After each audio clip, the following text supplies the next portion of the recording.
무더위가 참 심한데 어제부터인가요? 밤낮에 부는 바람결이 조금 달라졌다라고 하는 생각을 해요. 입추로 가을로 문턱에 들어섰는데 아직까지는 충분히 느끼지 못하지만 이제 이 무더위도 사라질 것이다라는 생각이 들고 그 기간 안에 하나님 여러분을 지키시고 인도하셔서 건강으로 승리할 수 있기를 간절히 바라겠습니다.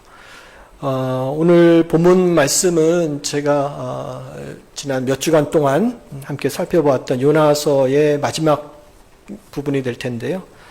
보통 사람들은 요나서 하면 큰 물고기만 생각합니다.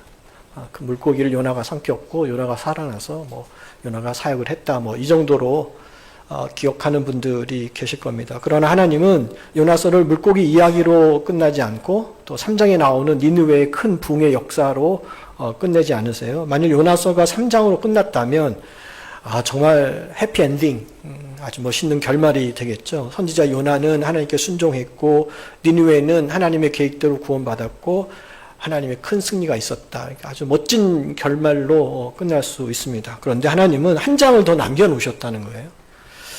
왜일까? 니느웨는 회개했지만 요나는 회개 안 했기 때문에 그렇습니다. 아니 목사님 물고기 뱃속에서 회개한 거 아닙니까? 회개했죠.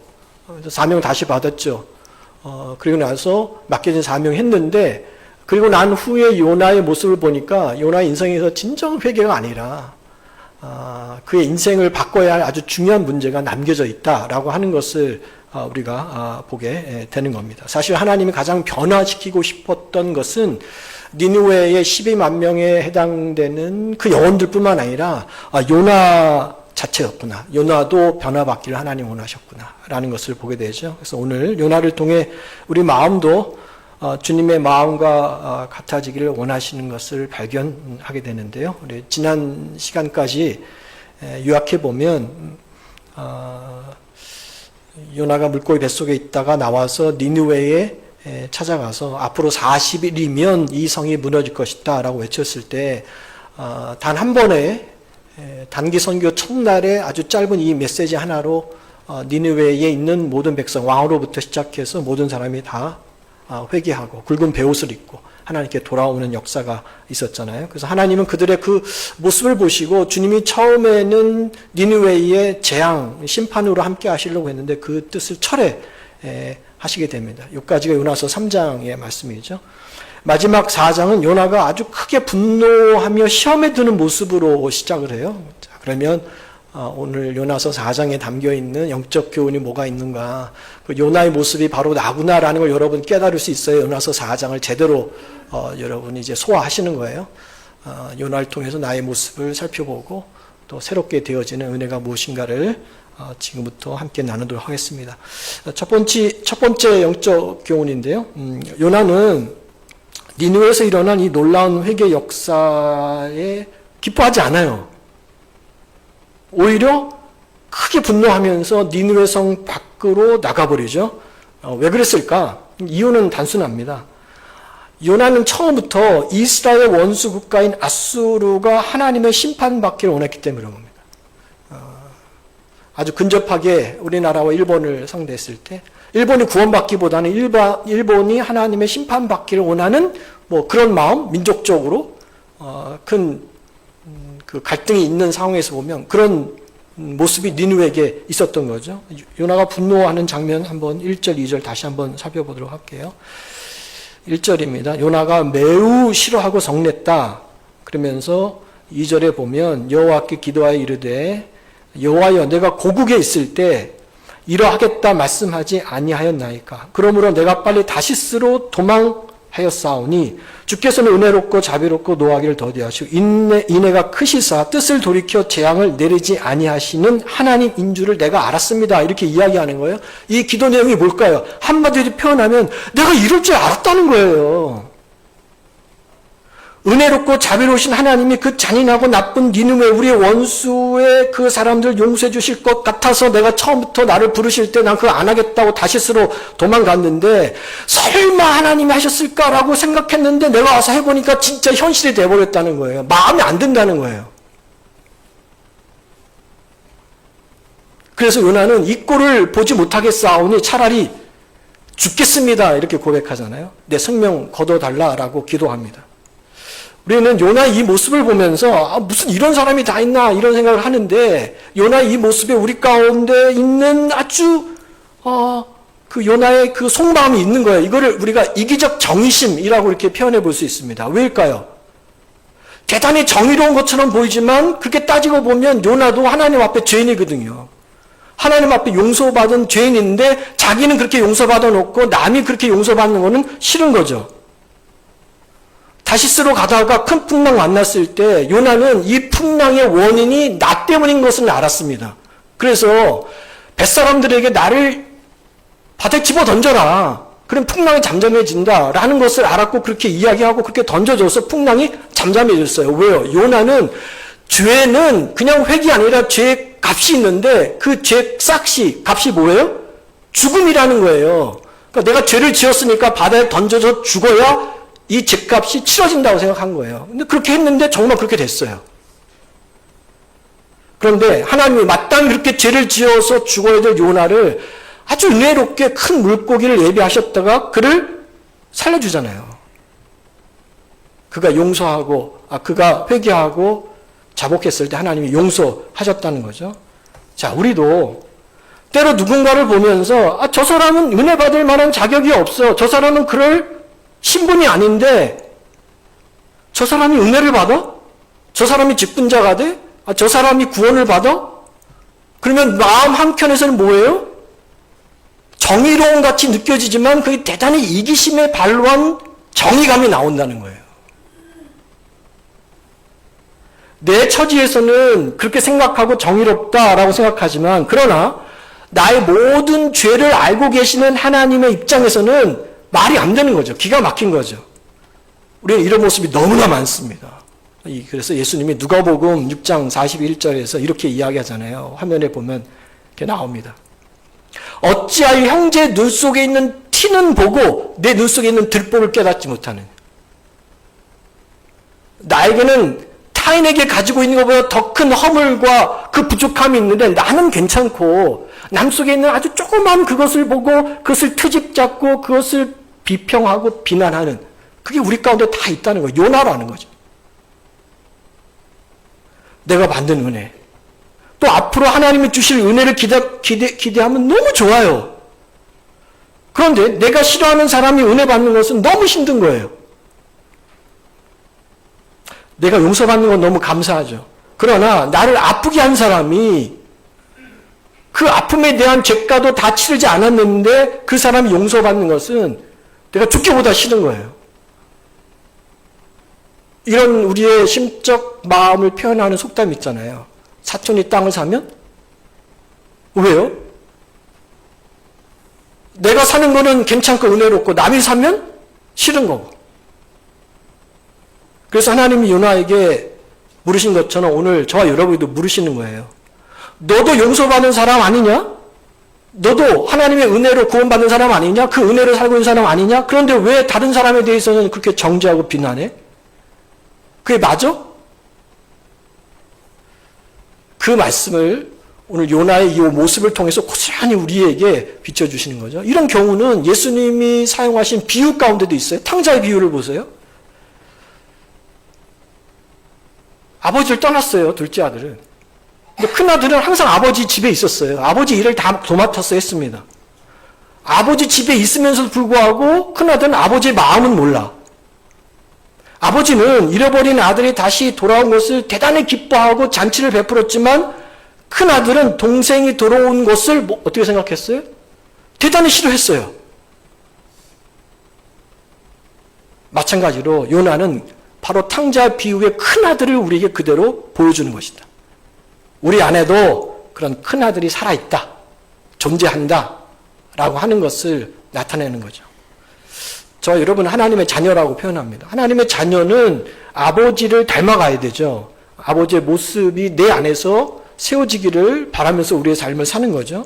그래서 예수님이 누가복음 6장 36절에 아버지의 이 모습을 닮아가라 이렇게 말씀하세요. 36절 보세요. 너희 아버지의 자비하심 같이 너희도 자비로운 자가 되라. 당연하잖아요. 우리 아버지가 사랑과 인애와 자비하심이 있다면 우리의 모습도 조금씩 그 모습을 닮아가야 하는 것이 합당한데 우리는 요나와 같은 그 모습으로 나에게 오는 것은 당연한 것이고 타인에게 가는 것은 마땅치 않게 여기는 이런 모습이 우리 가운데 존재한다는 겁니다. 그러므로 바라기는 요나에게 있었던 이런 이기적인 정심에 내 삶을 살아가는 것이 아니라 하나님이 날도 구원하시고 나를 인도하셨다라는 것에 감사하면서 우리 주변에 있는 모든 사람들도 그런 은혜로 살아가기를 간절히 바라는 마음, 기뻐하는 마음, 분노하기보다는 함께 기뻐할 줄 아는 이런 주님의 자녀 우리가 될 수 있기를 주의 이름으로 축원합니다. 두 번째 영적 교훈을 살펴보죠. 자, 요나는 니느웨에 임한 이 붕의 역사와 용서하시는 하나님의 은혜를 보면서 스스로 구경꾼이 되기로 작정합니다. 그래서 붕의 역사가 일어났던 니느웨 성에서 신속하게 벗어나서 니느웨 성 동편으로 그냥 가버려요. 본문 5절이 그 내용을 우리에게 알려주잖아요. 이렇게 되어 있습니다. 요나가 성읍에서 나가서 그 성읍 동편에 앉아 거기서 자기를 위하여 초막을 짓고 도대체 니느웨에서 무슨 일이 일어나는 걸 보려고 그늘 아래 앉았다. 동편으로 나갔습니다. 나가서 그가 제일 먼저 했던 것이 뭐예요? 자기를 위해서 뭘 지었다? 초막을 지었습니다. 니느웨를 위해서는 그곳에 있는 많은 영혼을 위해서는 눈물 한 방울 흘리지 않았던 사람이 자기를 위해서는 열심히 초막을 만드는 거예요. 그리고 니느웨에서 어떤 일이 일어났는가 관심이 없는 것처럼 보이는데 멀찍이 떨어져서 그곳에서는 무슨 일이 일어났는가를 살펴보는 것이 바로 구경꾼의 모습이죠. 니느웨의 그 역사를 주셨던 그 은혜에서 멀어진 이 요나를 보면서 참 안타까운 것은 그가 조금 전에 며칠도 지나기 전에 그 놀라운 사명을 감당했던 사명자였기 때문에 그렇습니다. 하나님의 일꾼으로 한 민족의 구원을 위해서 쓰임받던 사람이 하나님이 내가 싫어하는 그 사람, 그 민족의 구원하신다는 그 구원 계획이 마음에 들지 않아서 그 현장을 떠나서 구경꾼이 되어져 버렸구나 라고 하는 그 사실이 얼마나 아이러니하냐고요. 구경꾼이 하는 일이 뭡니까? 하나님의 역사가 일어나는 곳에서 멀찍이 떨어나서 관심 두지 않는 척하면서 살펴보는 것이 바로 구경꾼입니다. 아주 중요한 내용이 여기에 포함되어 있는데요. 살펴보세요. 전도의 자리가 있었고요. 선교의 자리가 있고 구제의 자리가 있고 은혜를 충분히 받을 수 있는 자리로부터 멀찍이 떨어져 구경만 하는 것이 바로 지금 이 요나의 스탠스입니다. 모습이에요. 그러면서 요나처럼 나를 위해서는 뭐예요? 열심히 뭘 지어요? 초막을 지어요. 구경꾼은 대단히 자기 중심적으로 살아가는 사람입니다. 내 집을 위해서는 자기가 좋아하는 여가생활을 위해서는 얼마든지 열심을 내지만 하나님이 원하심, 하나님의 기뻐하시고 또 계획하시는 그것은 별 관심이 없어요. 자기 몸을 사려요. 우리에게 이런 요나의 모습이 있지 않습니까? 하나님은 우리에게 말씀을 통해 주님의 뜻이 무엇인지, 계획이 무엇인지를 보여주시며 너도 이 사명을 함께 했으면 좋겠다라고 그 자리로 떠미시는데 우리는 그 자리를 거부하는 거예요. 마지못해 그 자리에 있다가도 잠시 머물다가 다시 금방 내 삶으로 복귀합니다. 왜요? 우리의 마음이 늘 구경꾼의 자리에 있기 때문에.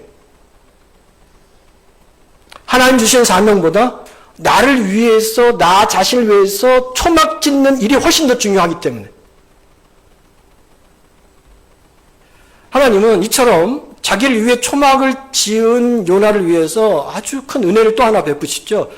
박농쿨을 준비해 주십니다. 여기서 요나서 전체를 관통한 아주 중요한 단어 하나가 나오는데 예비하다라는 단어예요.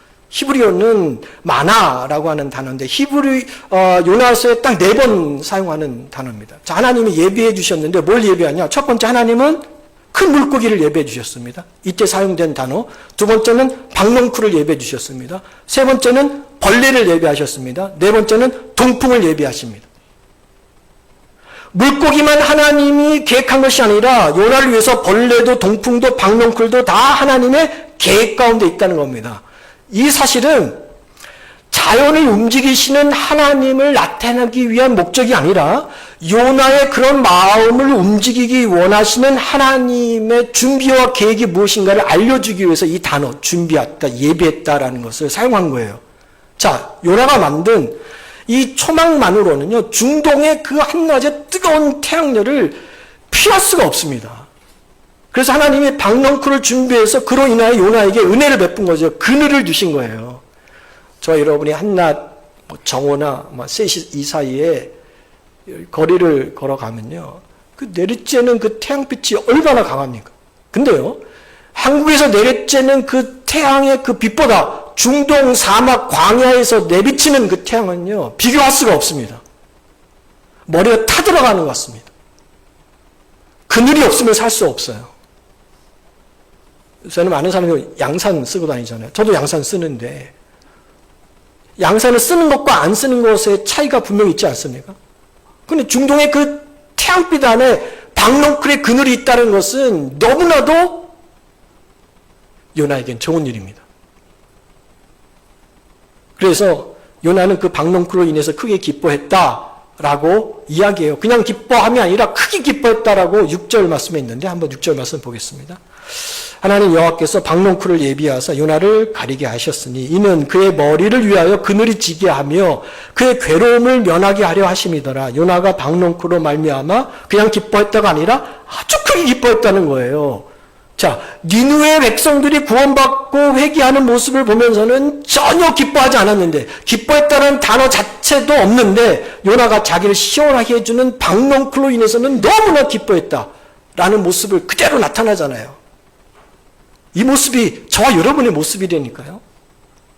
우리는 우리의 삶이 편해지고 환경이 좋아지면 너무 기뻐합니다. 그렇지 않습니까? 그렇게 우리의 환경과 우리의 조건과 삶을 편하게 해주는 대표적인 것이 두 가지죠.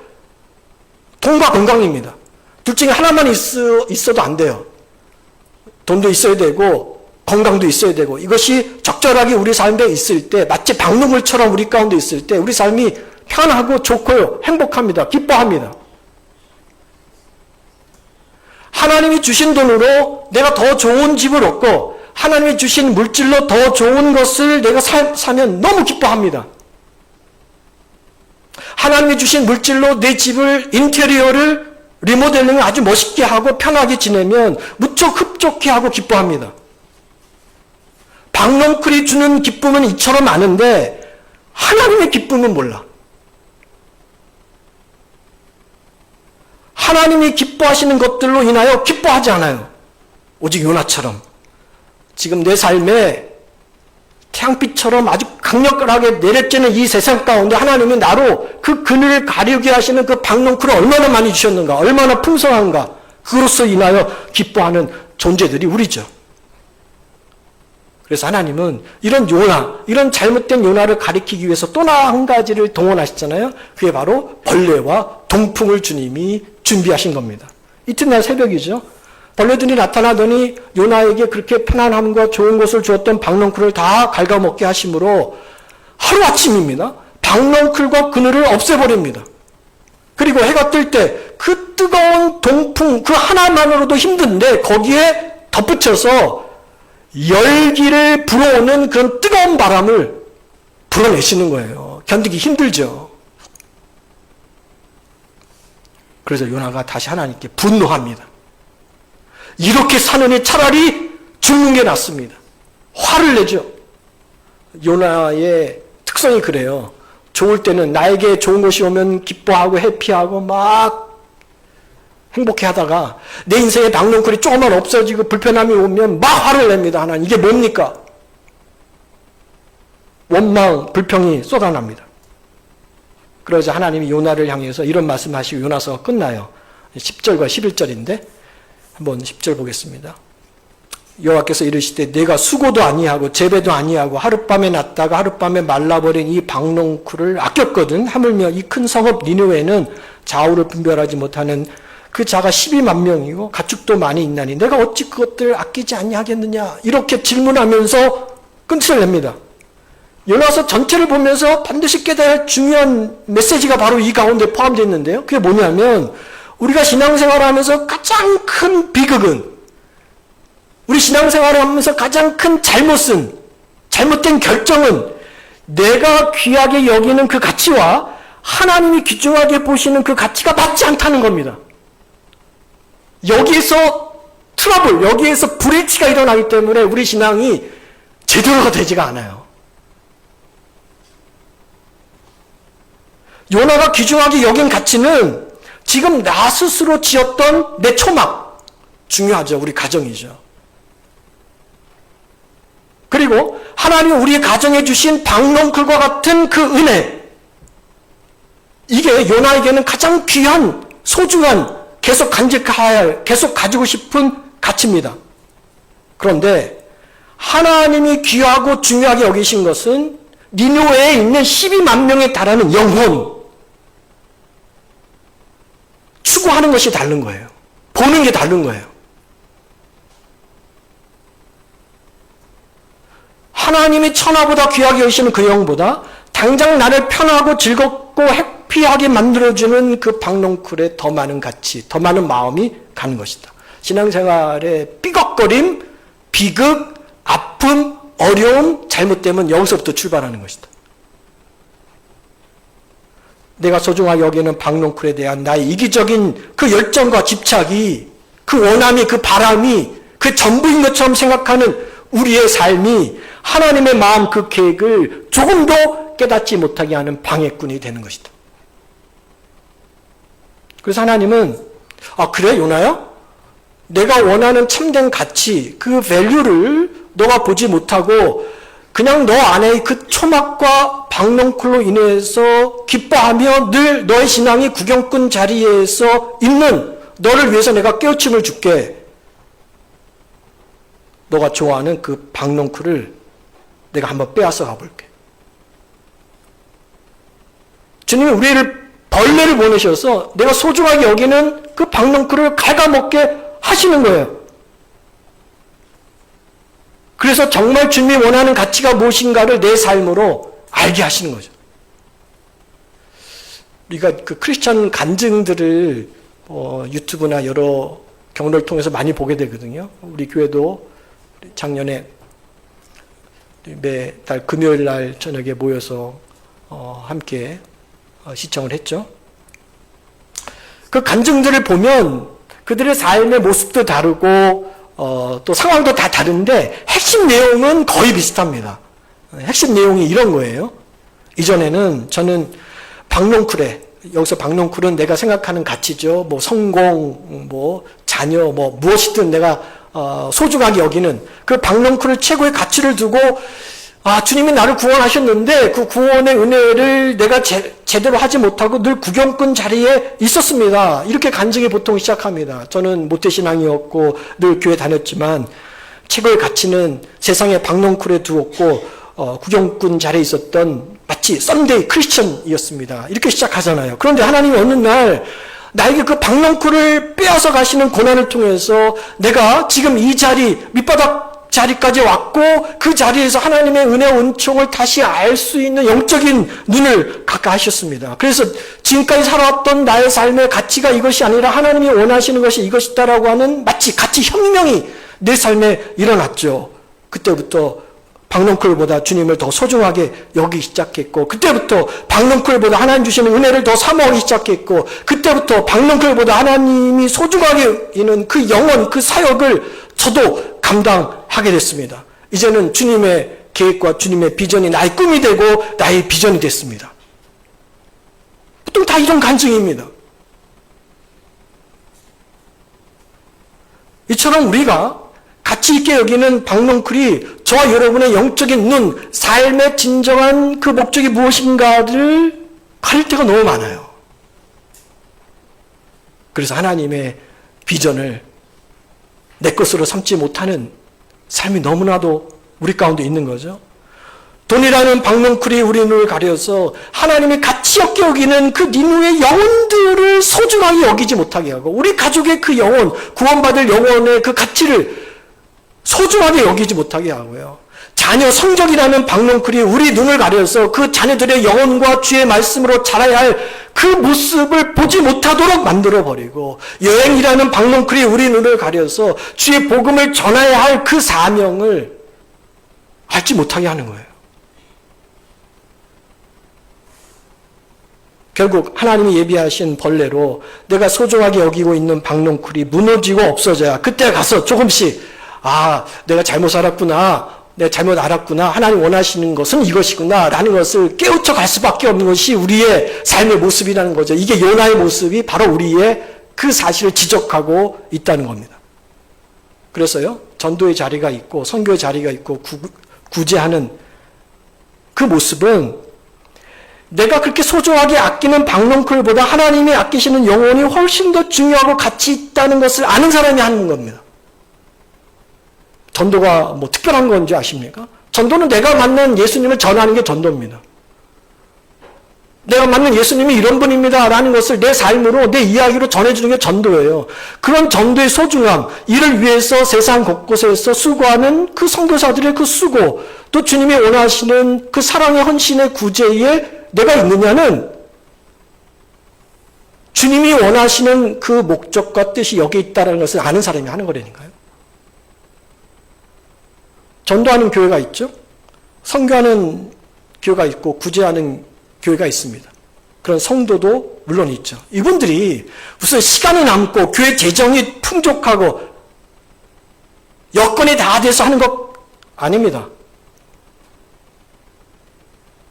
세상 사람들이 가치 있게 여기는 그 박넝쿨보다도, 오늘 내 삶에 있어야 할 그 박넝쿨보다도 하나님이 아끼시는 영혼들이 훨씬 더 중요하고 훨씬 더 소중하구나 라는 것을 깨달은 분들, 그 깨우침이 있는 교회.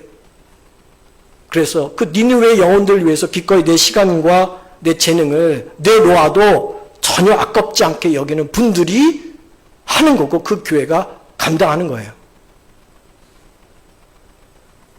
이런 하나님의 마음과 하나님의 영원한 가치를 모르면 저 여러분의 평생 구경꾼 자리에 앉아서 내 촉망만 열심히 짓다가 하나님 주시는 은혜의 박넝쿨이 있을 때는 좋고 그 박넝쿨이 사라지면 우는, 박넝쿨로 인해서 웃고 우는 삶을 계속 반복하면서 하는 것이 우리의 삶의 모습이에요.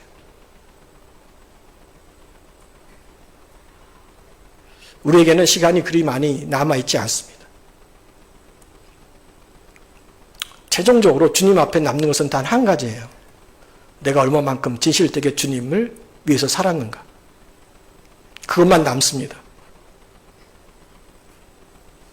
우리가 부르는 찬양 중에 내 삶을 깨트립니다 라는 찬양이 있는데, 그 가사 중에 이런 가사가 나와요.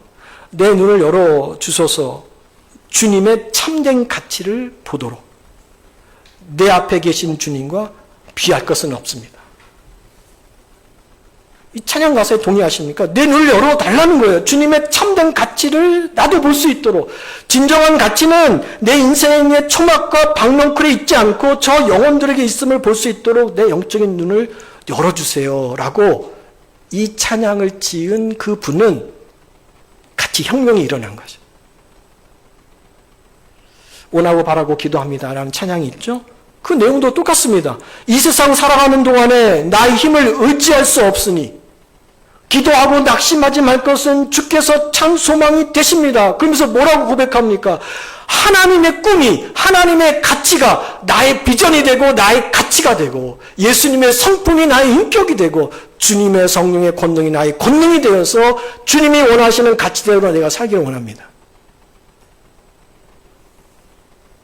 이거는 내 삶에 어디에 목적을 두고 사느냐에 대한 분명한 변화가 있는 사람들이 주님 앞에 부를 수 있는 찬양이에요. 요나서 마지막 4장 11절 후반부는 이렇게 하고 말씀을 맺습니다. 한번 다시 보죠. 하물며 이 큰 성읍 니느웨를 내가 어찌 아끼지 아니하겠느냐. 요나는 자신의 박넝쿨 때문에 울었지만 하나님은 니느웨의 영혼을 위해서 마음을 아파하십니다. 여러분, 요나는 니느웨가 망하기를 바랬지만 예수님은 감람산에 올라가셔서 멸망에 가는 예루살렘을 보면서 우셨습니다. 뭐가 차이가 있을까요?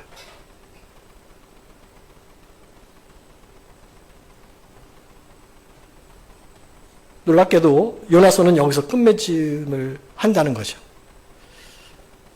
궁금하죠? 이런 질문에 요나는 어떤 대답을 했을까? 거기까지 기록했다면 더 완벽한 요나서 4장이 되지 않을까? 내가 아끼지 아니하겠느냐?